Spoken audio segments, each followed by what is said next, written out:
Mesdames et messieurs, bonjour ou bonsoir. Tout dépend de l'heure à laquelle vous écoutez cette vidéo chevaux. Je m'appelle Michel Biemton, journaliste web camerounais, et merci de faire confiance à cette chaîne YouTube de l'engagement sociopolitique.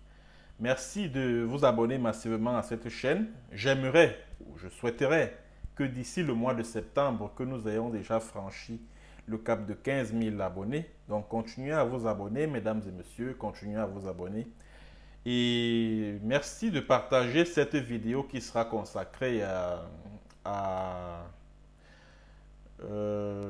la bataille qui oppose le docteur Fridolin Nke à la division de la sécurité militaire du villageois Joël-Émile Mbankui, qui est le patron de ce sac à brigands qu'on appelle Sémile.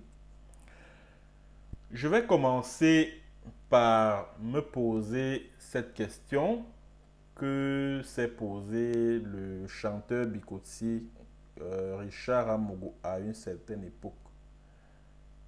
Bon, il s'est posé cette question en langue ewondo. Je vais me battre pour savoir prononcer. Il demandait Akolkup abodé en vekpem. Akolkup abodé en vekpem. Qu'est-ce que la pâte du poulet fait dans la marmite de Kpem?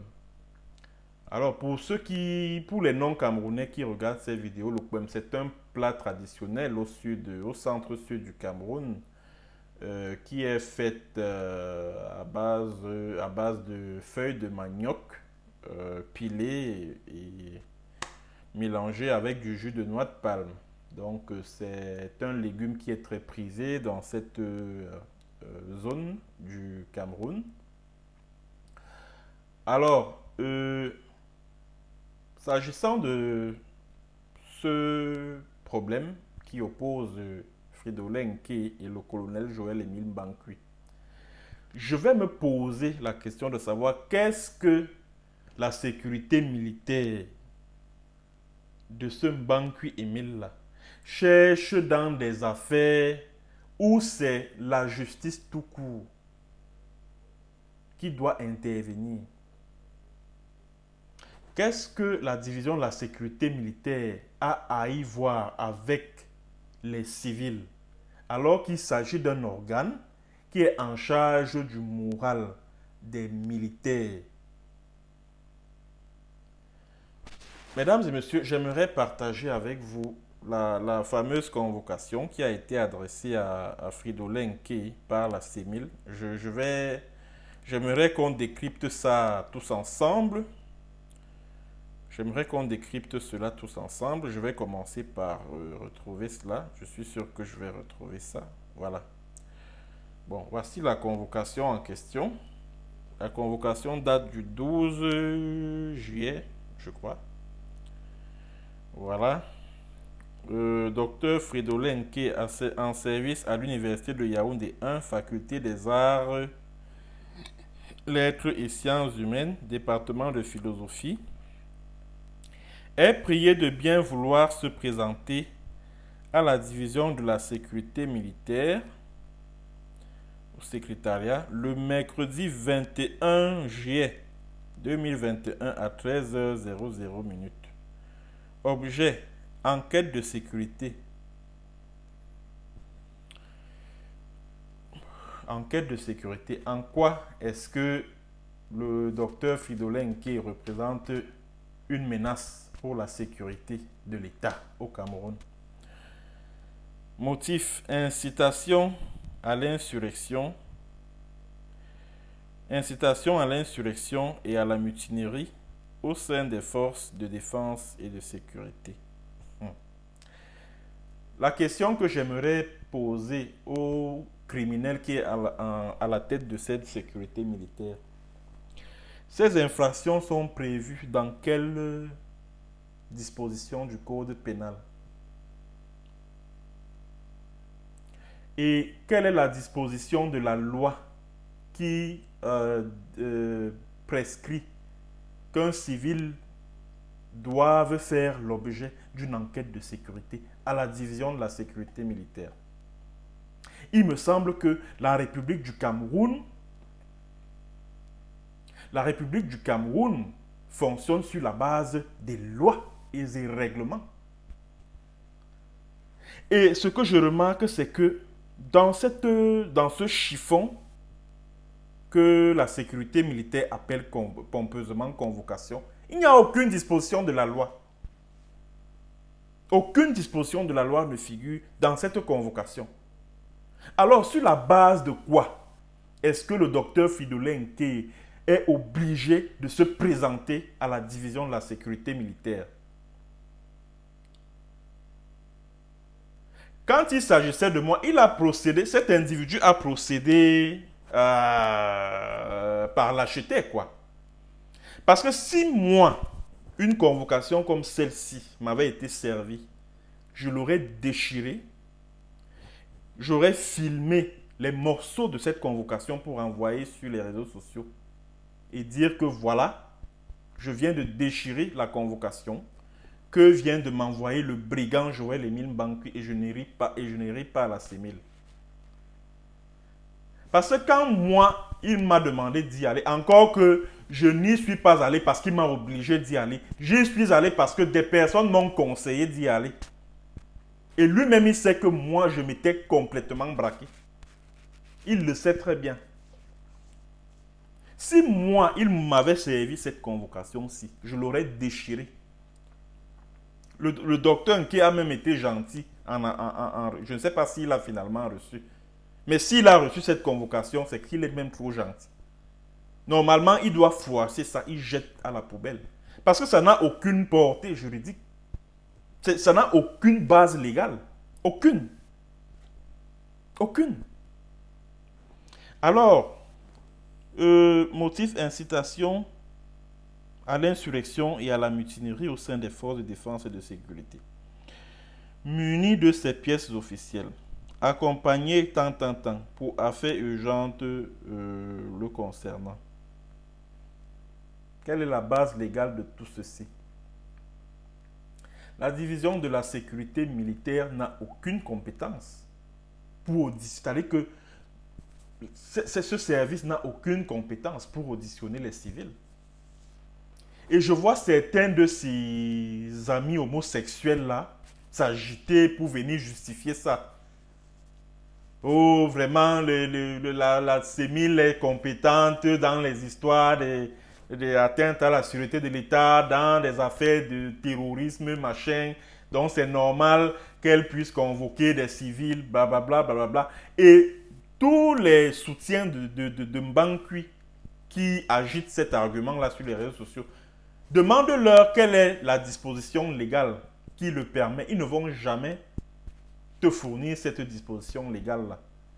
Alors, je me permets donc de rappeler à l'analphabète juridique, colonel Joël Émile Mbankwi, ce que prévoient les dispositions de la loi, du code de procédure pénale et du code de justice militaire.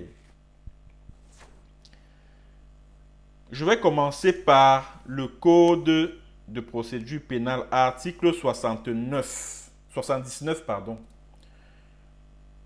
Section 1, de la qualité d'officier de police judiciaire. Article 79. En qualité d'officier de police judiciaire, A. Les officiers et sous-officiers de la gendarmerie. On n'a pas dit les officiers et sous-officiers de gendarmerie. On dit bien les officiers et sous-officiers de la gendarmerie. B. Les gendarmes chargés, même par intérim, d'une brigade ou d'un poste de gendarmerie. C. Les commissaires de police. D. Les officiers de police. E. Les gendarmes et les inspecteurs de police ayant satisfait à un examen d'officier de police judiciaire et ayant prêté serment. F. Les fonctionnaires exerçant même par intérim les fonctions de chef d'un service extérieur de la sûreté nationale. Donc ici, ça veut dire que tout fonctionnaire de police qui exerce dans une division régionale de la police judiciaire d'une région du Cameroun peut agir en qualité d'officier de police judiciaire. Alors, dites-moi de tout ce que je viens de citer là, où est l'agent ou le chef sémile dans tout ça? Où est l'agent et le chef sémile dans tout ça? C'est vrai que d'aucuns me diront, oui, au sein de la sécurité militaire, on retrouve des OPJ. D'accord. Mais le point A de l'article 79 est clair. En qualité d'officier de police judiciaire, les officiers et sous-officiers de la gendarmerie. On n'a pas dit les officiers et sous-officiers de gendarmerie. Les officiers et sous-officiers de la gendarmerie. Et selon l'esprit de cette disposition du Code de procédure pénale camerounais, il n'y a que une unité de police ou de gendarmerie pour exercer des fonctions de police judiciaire. La sécurité militaire n'a aucune compétence en la matière. La sécurité militaire, c'est pour les militaires. Voilà pourquoi elle est logée au sein du ministère de la Défense et non pas peut-être au CED ou je ne sais pas. Elle est logée au sein du ministère de la Défense. Donc ça veut dire qu'elle ne doit connaître que des affaires qui touchent aux soldats, au moral des troupes. Je vais également vous lire une disposition du Code de justice militaire du 12 juillet 2017, article 11. Article 11, alinéa 1, je crois. Les infractions visées au paragraphe A, E, I, J et K de l'article 8 de la présente loi sont constatées sur procès verbal par les officiers de police judiciaire militaire exclusivement. Et les officiers de police judiciaire militaire, ce sont des gendarmes qui officient au sein d'une unité de gendarmerie. Ça peut être la brigade de gendarmerie, ça peut être la compagnie de gendarmerie, ça peut être la légion de gendarmerie, ça peut être la région de gendarmerie, ça peut être l'OCED.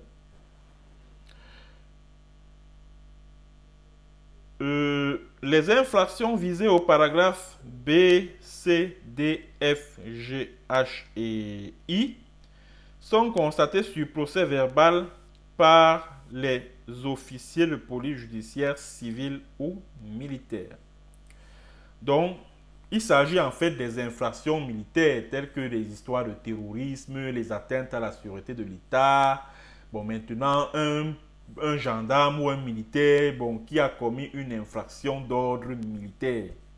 C'est de cette infraction qu'il est question. Et l'article 11, alinéa 1 du Code de justice militaire prescrit que les officiers de police judiciaire sont compétents pour connaître des infractions. Bon, il s'agit d'un certain nombre d'infractions qui touchent à, on va dire quoi, qui touchent à la sécurité de l'armée et au moral des troupes.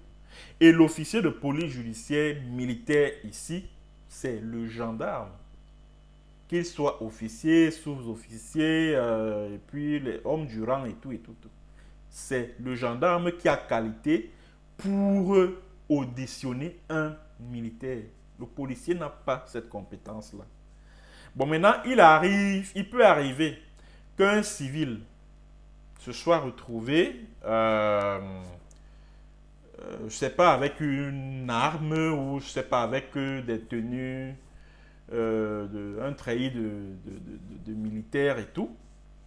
Et là, c'est l'officier de police judiciaire civil qui doit l'entendre parce qu'il s'agit d'un civil. Il s'agit d'un civil. Et vous remarquerez que jusque-là, on ne cite la CEMIL nulle part. Hein. La sécurité militaire n'est citée nulle part. Dans ce code de justice militaire, la sécurité militaire n'est citée nulle part. Et la disposition poursuit en disant, dans tous les cas, les enquêtes sont effectuées par les officiers de police judiciaire conformément aux règles du Code de procédure pénale. Dans tous les cas, les enquêtes sont effectuées par les officiers de police judiciaire conformément aux règles du Code de procédure pénale. Ça veut dire que seul un officier de police judiciaire civil, ça c'est un policier ou militaire, ça c'est un gendarme, a qualité pour convoquer un suspect, pour l'auditionner, pour lui signifier que voilà, il y a tel indice qui prouve qu'il aurait commis une infraction bien déterminée et qu'il faille le garder à vue, et ceci et cela. C'est-à-dire que la sécurité militaire n'a pas cette compétence-là parce que dire que la sécurité militaire est compétente en matière de police judiciaire et que parce qu'il y a des OPJ à la CEMIL, ça veut donc dire que ça implique quoi? Que la sécurité militaire a qualité pour auditionner un suspect, pour lui signifier que sur la base de tel indice ou tel autre, il doit être gardé à vue. Ça veut dire que la division de la sécurité militaire travaille sous l'autorité du parquet militaire. C'est ce que ça signifie. Or, est-ce que la division de la sécurité militaire doit rendre compte au parquet, au commissaire du gouvernement, du tribunal militaire de Yaoundé, par exemple? La réponse est non. La réponse est non. La réponse est non. La division de la sécurité militaire n'est pas là à courir après les civils et tout, à les prendre comme ils ont fait avec ma personne. C'est-à-dire, ils m'ont pris, ils m'ont jeté en cellule, au CED.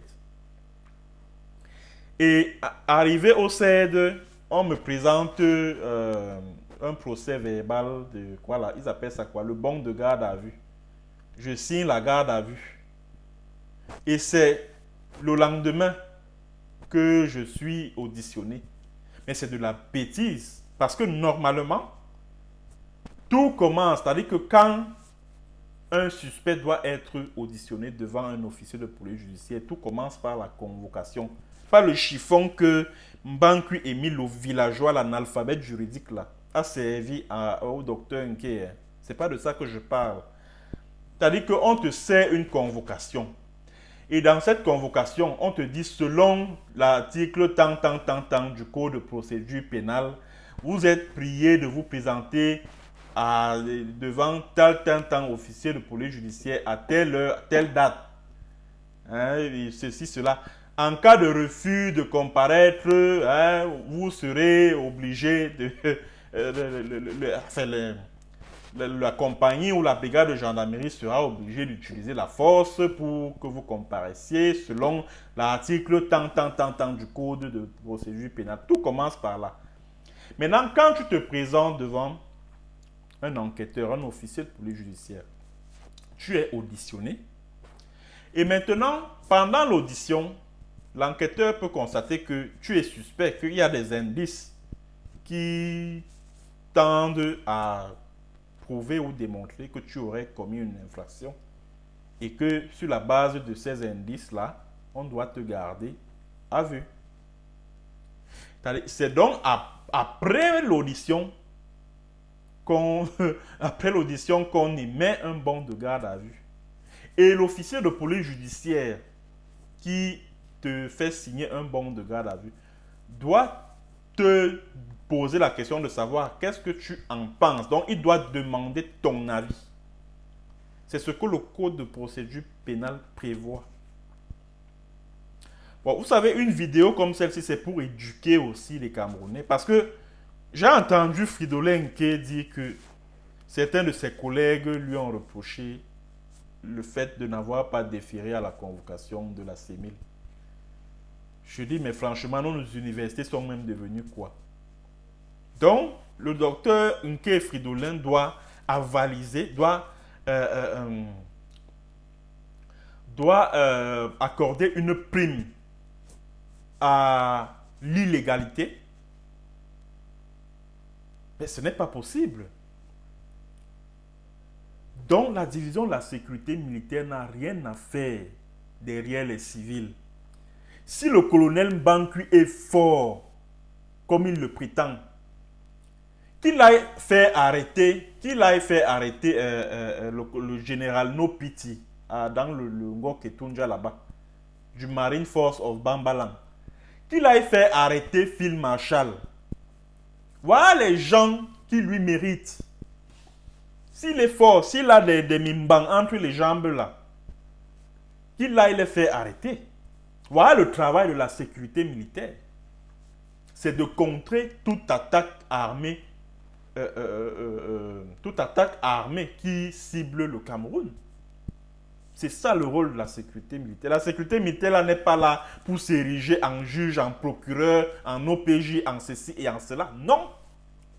Il y a des institutions qui sont prévues pour ça. Voilà. Il n'a pas à se constituer juge et partie. Ça ne peut pas se faire. Donc, si Mbankui a deux grosses boules entre les jambes, pardon, comme il se frappe la poitrine comme King Kong, qu'il est trop fort, qu'il est ceci, qu'il est cela, qu'il convoque Phil Marshall. La convocation qu'il a adressée au docteur Nkela. Non, qu'il l'adresse plutôt à Phil Marshall. Il s'appelle Oliver Lekiaka. Colonel Mbankui prend la convocation, une convocation. Je sais qu'il y a une antenne CEMIL dans le sud-ouest. C'est-à-dire que les agents CEMIL du sud-ouest, tu les transformes souvent en Amba Boys. Qui kidnappent contre rançon, qui assassinent, qui font ceci, qui font cela. Rédige, c'est-à-dire que la même convocation, la convocation que tu as adressée à Fridolin Nke, non, change plutôt sa direction pour qu'elle aille vers Phil Marshall. Et là, je saurai que tu es vraiment c'est-à-dire que tu es vraiment le Hercule de la sécurité militaire. Or, le fait pour toi de passer ton temps à courir après les civils montre que tu ne vaux rien. Tu es un villageois. Tu es un feignant. Tu n'as rien qui ressemble à de grosses boules entre les jambes. Et tu es faible d'esprit. Au lieu d'aller faire attraper les généraux ambazoniens là, qui se frappent la poitrine là, au Southern Cameroun, toi tu es là, en train de courir après les civils. Les Sébastien Ebala, les Mbombombo Matip, les Nke Fridolin. Mais tu n'as pas honte. Tu n'as pas honte. Et le drame, c'est que même le droit, tu ne maîtrises même pas. Tu es un analphabète juridique. Même le simple droit, le droit pénal, là, tu ne connais pas. Je me rappelle quand j'ai eu affaire à cet animal sauvage là qu'on appelle Mbankui Emile. Son nabo qui lui servait de secrétaire particulier. L'adjudant, voilà, c'est l'adjudant ou adjudant-chef. Kwam Tiam.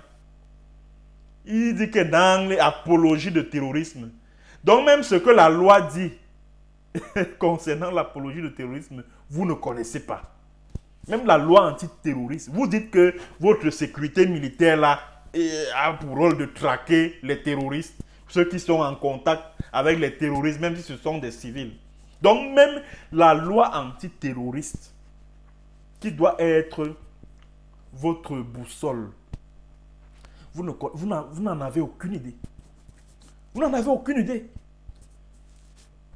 Il me dit, est-ce que tu ne penses pas que tu as fait dans l'apologie de terrorisme? Je dis, mais c'est pas possible.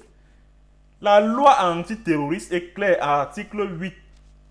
L'apologie de terrorisme, c'est quand tu fais cette apologie-là en public. Or, un message WhatsApp, c'est un message privé. Et le message privé ne saurait être constitutif d'une apologie de terrorisme. Ils m'ont reproché d'avoir adressé des messages WhatsApp aux Ambazoniens. C'était ça mon péché, mon seul et unique péché. Que j'ai adressé un message aux Ambazoniens et tout ça là, aux terroristes sécessionnistes, alors que lui-même, Ban Kui, il fournit les armes et les munitions aux groupes séparatistes, aux faux groupes séparatistes qui sont là-bas. Il échange par WhatsApp avec Ayabacho Lucas. Mais lui, il me reproche, il rougit du fait que j'ai adressé un message WhatsApp aux terroristes sécessionnistes. Mais de qui se moque-t-on? De qui se moque-t-on?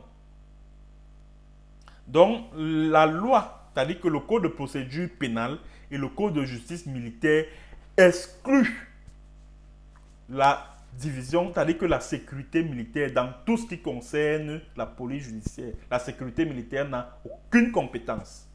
Vraiment aucune. La sécurité militaire est là pour veiller au moral des troupes.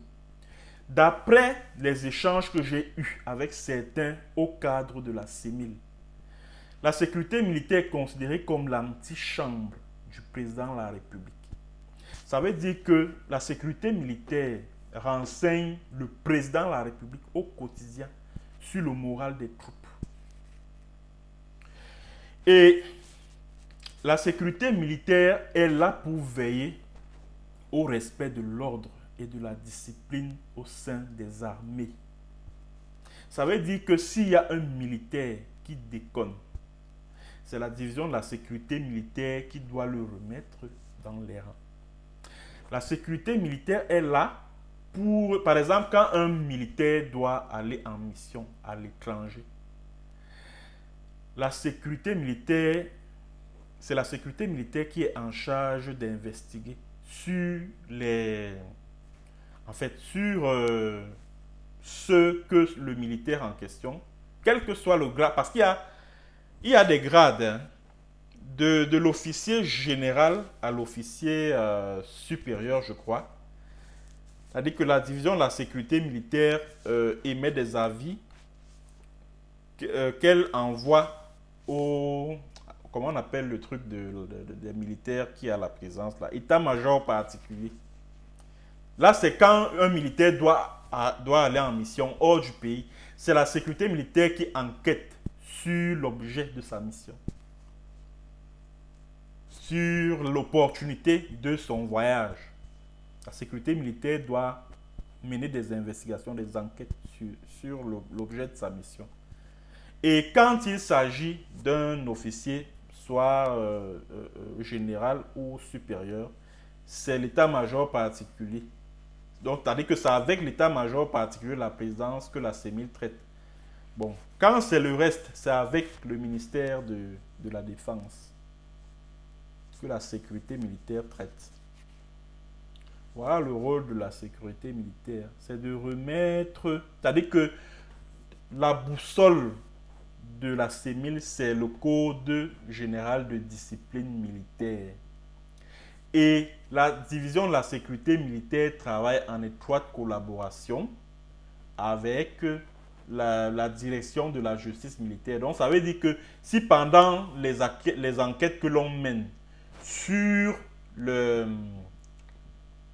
soldat, on découvre que les actes qu'il a posés relèvent d'une infraction pénale,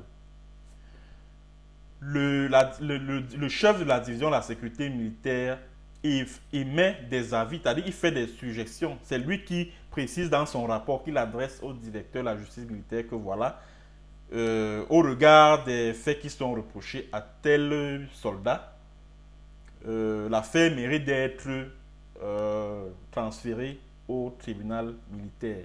Parce que le parquet militaire travaille en étroite collaboration, non pas avec la sécurité militaire, mais avec la direction de la justice militaire, qui est logé au sein du ministère de la Défense.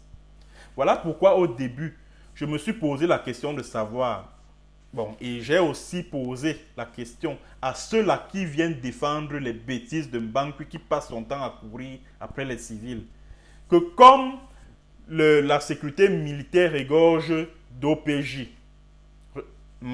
comme la sécurité militaire a des OPJ en son sein, hein, est-ce que cela voudrait dire que la sécurité militaire travaille sous l'autorité du parquet militaire, sous l'autorité du commissaire du gouvernement? Non, pas du tout. Pas du tout. Donc la sécurité militaire, c'est comme son nom l'indique, c'est pour les militaires, pour remettre les militaires dans les rangs. C'est pour remettre les militaires qui s'égarent dans les rangs. C'est pour punir les récalcitrants au sein de l'armée, au sein de la gendarmerie, parce que la gendarmerie est aussi un corps militaire. Donc voilà donc ce que j'avais à dire concernant les compétences de la division de la sécurité militaire, ce que le code de procédure pénale et le code de justice militaire prévoit en termes de police judiciaire au Cameroun. Merci d'avoir écouté, merci de partager au maximum et à bientôt pour une autre séance et sur un autre thème.